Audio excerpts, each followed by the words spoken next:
By training, and presently I am working with Indian Institute of Public Health Gandhinagar, which is a university established by Government of Gujarat in 2015. And what I am trying to present today is why scientific articles are rejected and reflections as an author or as a reviewer or maybe as an editor. I have been reviewer to many of the journals and also editor to some of the journals, peer-reviewed journals, including IJCM.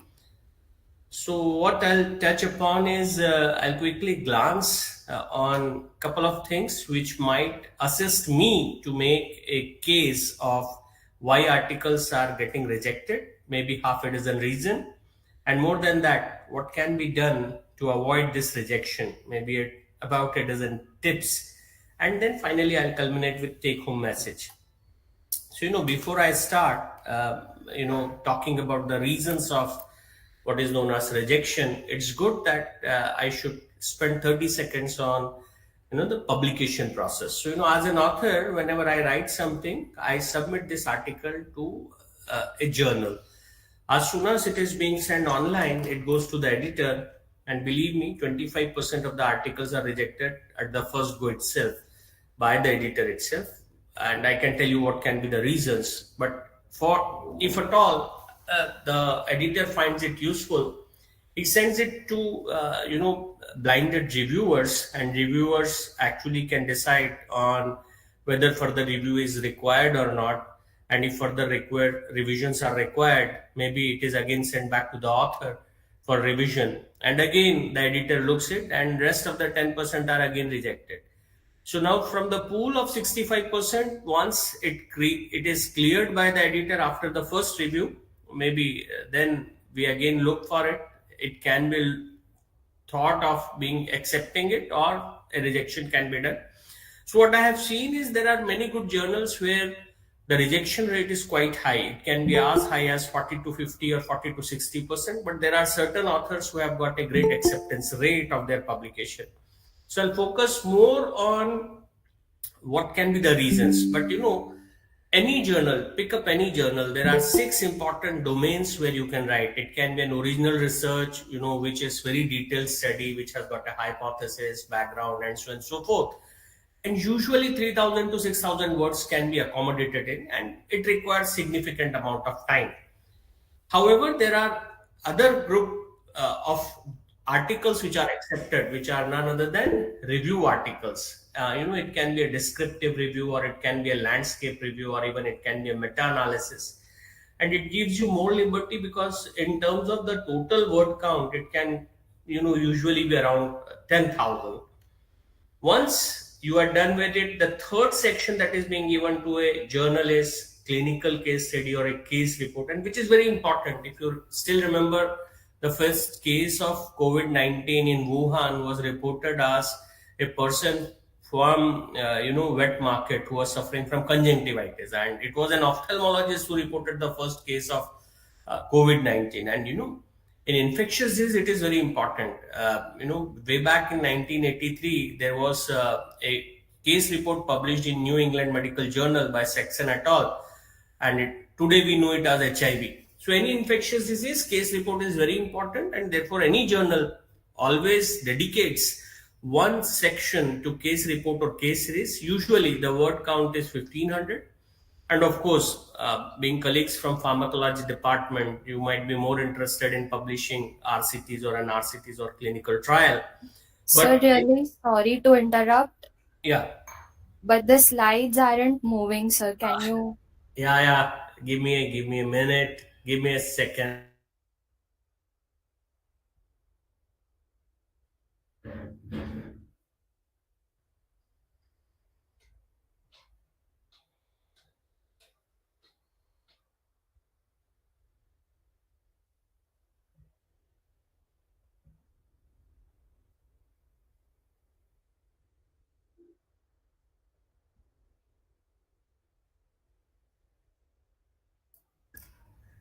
Hmm. Can you please confirm if it's moving now?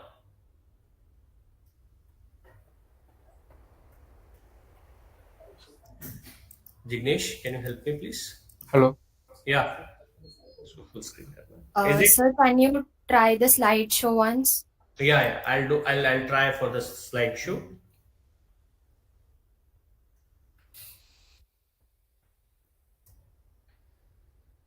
Is it moving now? No, sir. Yeah. No, this is always a Sir, you technique. have to share the display or you can share the slideshow. You're sharing the presentation view actually, sir. You're the PowerPoint editor you are sharing. That's why it is. We are seeing the PowerPoint editor. Oh,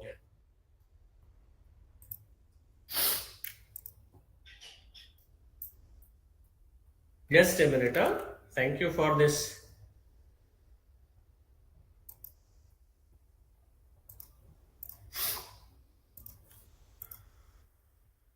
I hope it works now.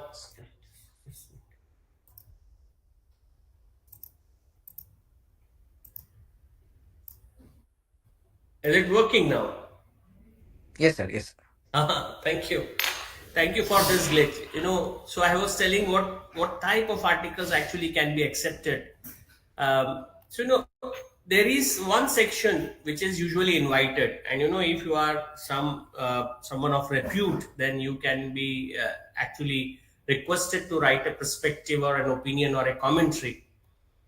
In fact, one of the sections which a new a researcher should target, which nobody actually targets because it is not considered as something which is being applauded by NMC, is book review. So book reviews are quite good because they can easily be accepted. But what I have seen recently is many of the journals have started picking up this photo essay. This is one of the photo essay of ocular lithiasis, which got published in BMJ by us.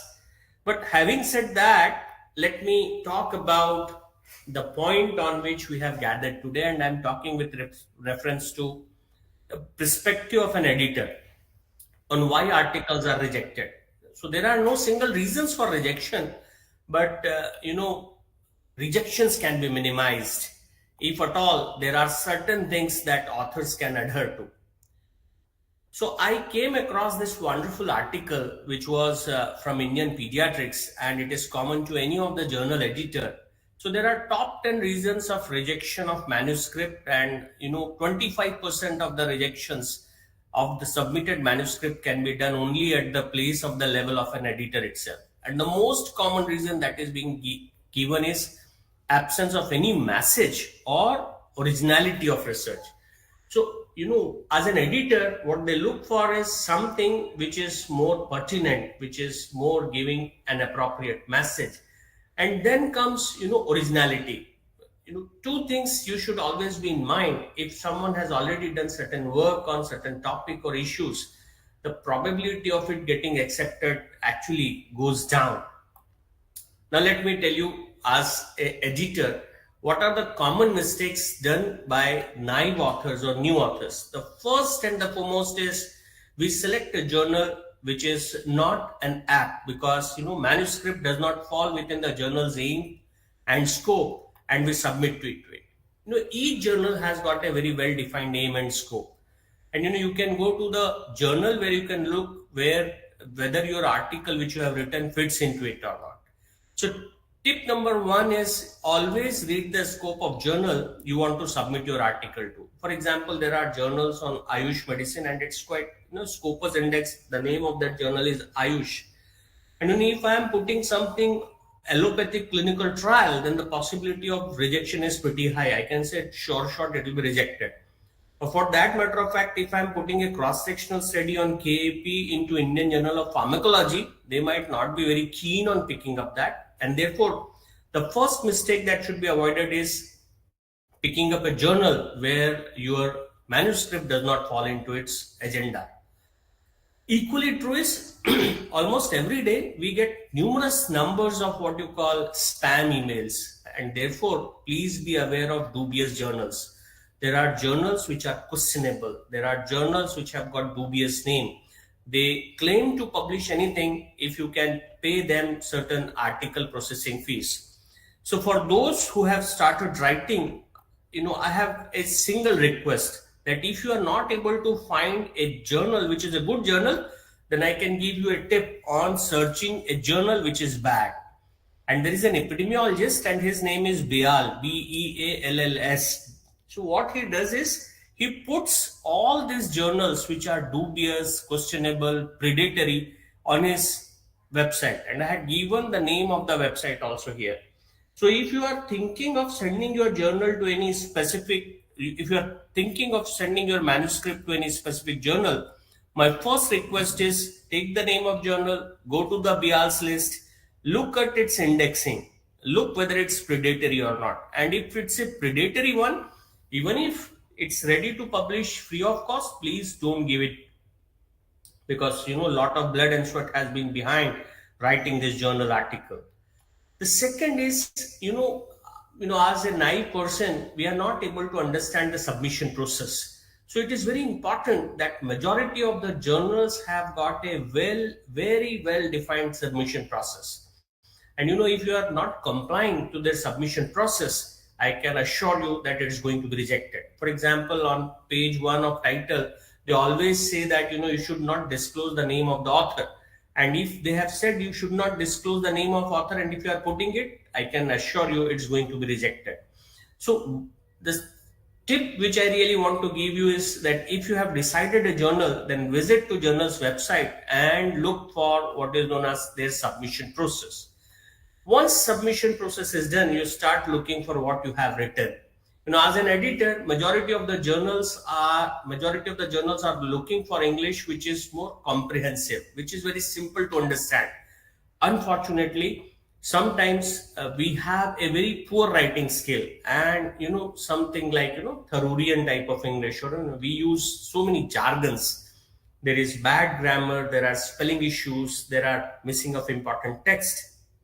And therefore, once you have written something, my sincere advice to you is take assistance of someone who knows English well. And there are online multiple tools which can improve your research writing. And I'll share in my next slide which you can really look for. The fourth important thing is, journals does not need any specific fonts. What they need is content. And as an author, sometimes we are so crazy that we use different fonts, font size, margins, space, and so on and so forth. So one request to you is that there is a website, and the name of that website is typeset.io. So typeset.io is one of those websites which actually has got the prototype of various journals. So what you can really do is, the format is already there. So what you can do is download the format in name of journal, and I have seen many Indian journals, including Indian Journal of Pharmacology being there. You can go to the website, select the journal, and you can start putting your text. It will not help you technically, but it will assist you in formatting. There are various technical reasons. I don't want to get into the technical reasons as an editor why we reject it, but because I have already shared that I've been editor to IJCM for almost 8 long years now. So if there is unclear hypothesis, if the article is technically weak, if poor analysis has been done, there is lot amount of background noise. Yeah, thank you. But one thing which I really wanted to flag is, of late, what I have seen is number of articles which are plagiarized. I'm not sure, but there is a good website, and it is known as Retraction Watch. Plagiarism is something which has come, it's a heinous crime in academia. It has come up very soon. In simple language, people are in habit of cut, copy, and paste to use some others' words or ideas as if they were your words. Either it's a text plagiarism or image plagiarism or even an audio plagiarism. It is an academic dishonesty. So majority of time, the new or the naive type of authors are being caught on what is known as plagiarism. They actually simple copy paste some other work, or they do paraphrasing which is pretty partial, or sometimes they are not even aware that what is plagiarism. So as far as possible, to those who have started writing very recently, all the young colleagues, my request is, as far as possible, avoid plagiarism. There's one thumb rule of avoiding plagiarism, and the thumb rule is give credit. For example, if you are thinking to write something or quoting some article by Dr. Arvind Pawar, you can very well write Dr. Arvind Pawar in a similar study at SMEEM or Surat in the year this found that this much. So give credit to what you have actually, contextualized what you really want to write. But the second thing you can very well do is paraphrase it. So once you paraphrase it, you rewrite a passage without changing the meaning of the original text. I can share with you that majority of the journals, they don't accept any article which has got a similarity index of more than 20%. So, I always suggest my students, even PhD students, that ensure that, before you submit any article to any journal, you actually have undertaken what is known as similarity index by, any plagiarism type of software. There are various softwares which are available free of cost, right from Grammarly to one UGC supported Urkund. The only limitation is for few articles they are free and they have got certain restriction on page. But my request to you is all journals have got a very robust mechanism of detecting plagiarism, which is known as, there is a software which is known as Turnitin. It's pretty costly. We do have one version of it, but it's pretty costly. But all journals have an access to certain type of softwares to develop to detect plagiarism. So you should be very clear in that sense that as far as available possible, avoid plagiarism. And last thing, which as an editor I always look for, is a convincing letter that you should write to an editor. All journals ask for it, a cover letter. It should be polite, it should be humble, it should write the name of authors, and it should conclude stating that why this article should be accepted. But equally true is, this is the reflection as an editor what I really look for. But let me tell you and let me share with you, because majority of you are potential authors or have been writing certain articles and are contemplating it to get published. So 10 simple rules of writing a good article. Rule number 1, keep focus on what not to write.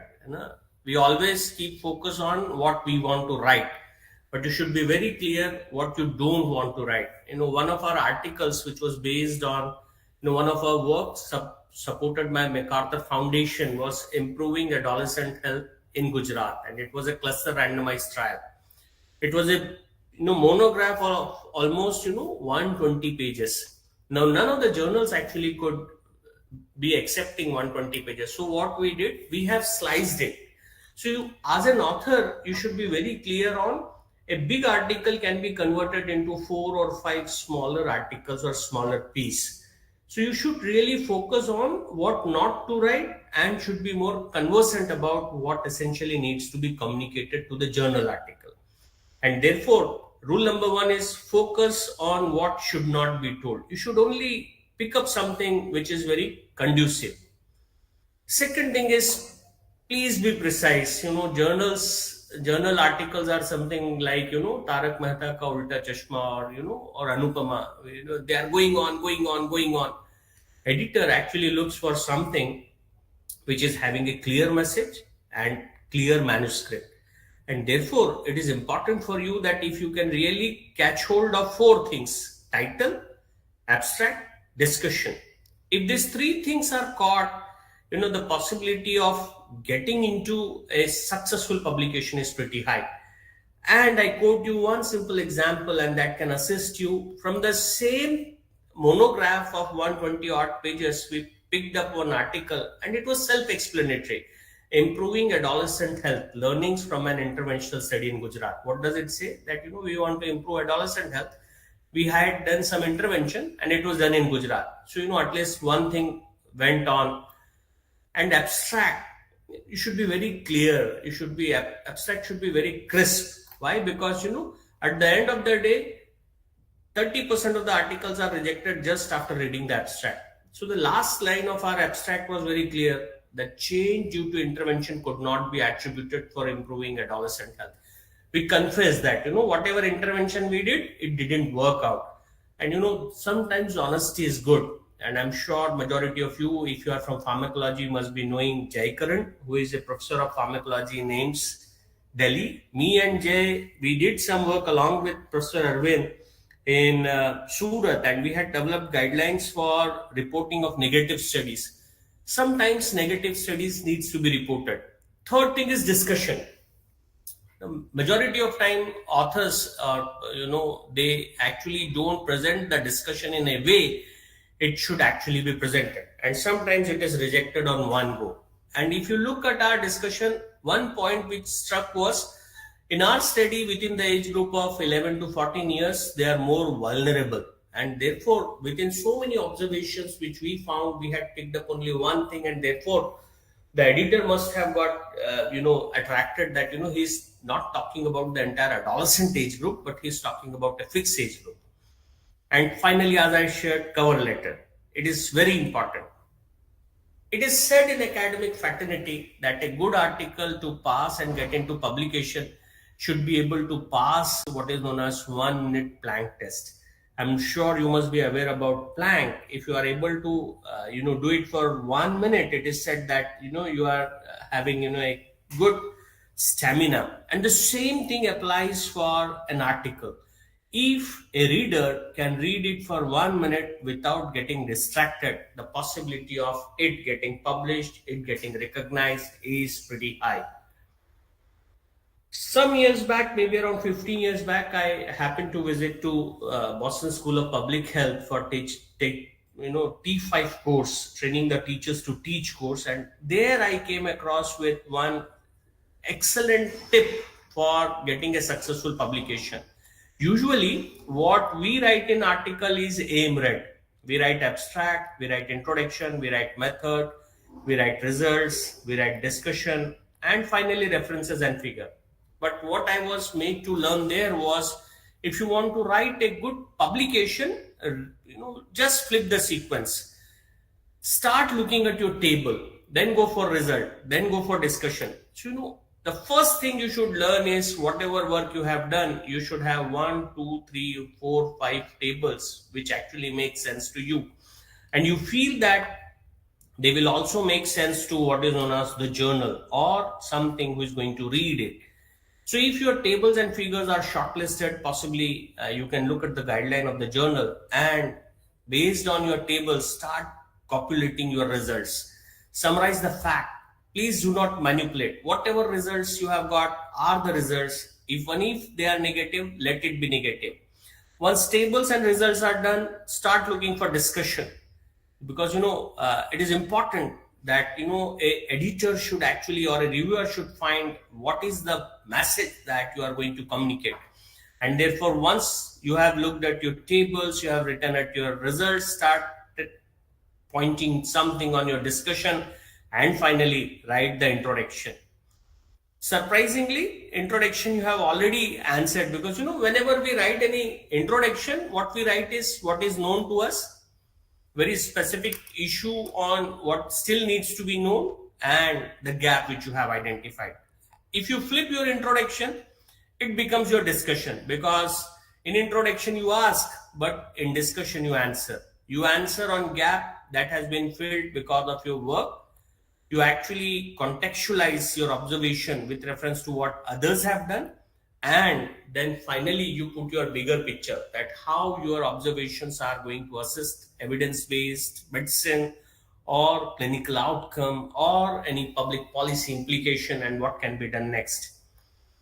It is important that when you write your method, it should not be a protocol. There are new journals nowadays which actually accepts protocol. So my request to you is, whenever you write your method, it should communicate just like a small novel. A reader is able to reproduce that how you have done your study. So your method should be very crisp. It should be reproducible, so that the reader itself feels the journey of what you have done. And finally, you write your abstract. Once you write your abstract, the chances are pretty high that it will be accepted. When it comes of reference, majority of us, we don't pay a lot of attention to our referencing, but there are good journals which also look for your referencing, because they have now placed on what is known as hierarchy of references. So the best reference that is being taught is references which are from peer reviewed journal articles, which actually comes up with original studies or primary source of fact. There can be certain older publications which are seminal. Otherwise, the second lead goes to systematic reviews and meta-analysis. What journals don't really like is, a lot of journals from websites or from reports, even if it is official, or from dissertation, which is known as gray literature, or which are newsletters, which are non-peer reviewed publication. And therefore, whenever you write your article, ensure that you have most recent references that needs to be added. But referencing also needs some mind. All journals have got different type of referencing methodology, and therefore you should be very clear on the journal which you are targeting. It can be Vancouver, which is the most common. Otherwise, you can use Medley or EndNote. I'm not sure, but Medley is a good referencing software which is really available online free of cost. You just put your journal, or maybe you can write, I want to put it in Vancouver style. They'll do everything for you. And finally, the most important thing, the title, because 10% of the journal articles are, can lead to what is known as skewedness by the title itself. So you should be very crisp in your title also. So some titles are very explanatory. For example, this is one of our article where we said that the impact of a single skin lesion of single skin session of counseling or admission to nutritional rehabilitation center for treatment of Sam in Gujarat. Now, the title exactly told that, what we are trying to do is trying to really document the impact of single counseling. Or sometimes the title can be declaratory. You want to declare something. For example, Chiranjeevi Yojana, Gujarat. Are there any evidence for improvement in maternal care? That means you have a sentence which actually makes some sense. Oh, let me read this article. Sometimes it's interrogatory, because you pause a question and you also answer it. Is India poised for dengue upsurge? And reflection from IDSP data. Or sometimes, your title can be very catchy, very cute. For example, use of internet for dating, choice of the millennials. So it's so important that what is the title which you actually make for your journal article. And rest, rule number 4, if you are publishing some randomized control trial, it should be based on consort guideline. There are approved standard guidelines for reporting. As far as possible, adhere to this guideline, whether it is for meta-analysis or whether it is for diagnostic accuracy for studies, should be very clear. For me, what is important is 5S approach. You should write smartly, you should have short words, you should have short sentences, you should have short paragraphs, and of course, you should go for short publications. One message per page. You should not have so many messages within one scientific communication, because as an editor, as a reviewer, what you want is one single message. Our attention span is not more than 40 minutes and our reading span is much lesser than 10 minutes. So anything beyond 5 minutes, people are not going to read.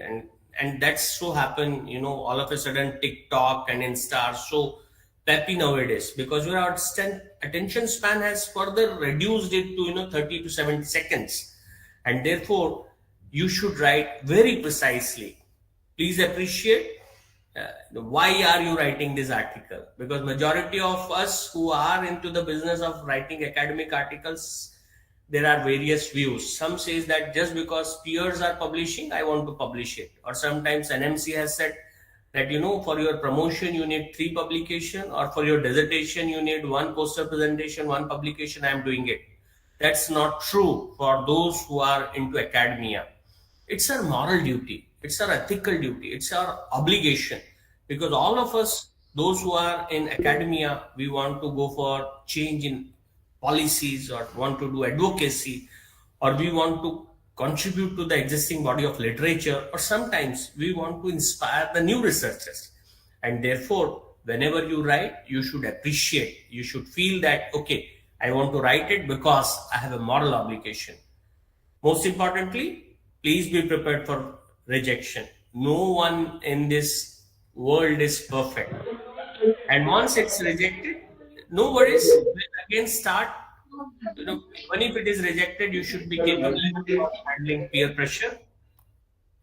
Rule number 8, whenever you write any article, just confess if there are any limitation. Confess and come clean. No study is there which is without any potential bias, but it's always good to write one limitation, that the limitation of my study is this much, or the study is criticism is always healthy. But equally true is you should ensure that there are no biases or confounders which actually can change your primary conclusion. And if there are biases, what have you done to address those biases?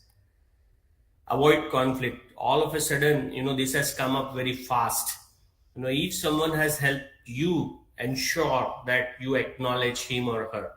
Sometimes your head of the department has given you permission of conducting certain study, and you have picked up those data and had sent to publication. He may not feel good, he may not feel great. If some of your colleagues have assisted you in methodology or sample size, acknowledge her, acknowledge him. So, acknowledgement is very important, because, the world of academia is very small. And therefore, even if any assistance is provided to you in terms of anything while writing the article, acknowledge him or her. Last rule, which I have always found it to be very critical: be positive in writing.